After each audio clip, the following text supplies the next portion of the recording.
अस्सलाम वालेकुम। इनके देखें मज़े कैसे आ रहे हैं। लूसन भी दे दिया इनको और दाना पानी भी कर दिया इनका। और माशाल्लाह सभी जो है बहुत खुश हैं, हैप्पी हैं, खा रहे हैं अपना खाना।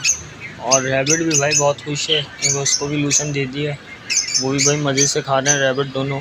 और केटी कैसे रह सकती है, केटी का भी ब्रेकफास्ट चल रहा है भाई, केटी के भी मज़े आ रहे हैं। और कुछ बजीसियाँ हैं जो माशाल्लाह अंडे दे दिए इन्होंने। अब देखते हैं इनका कब रिज़ल्ट निकलता है इन अंडों से।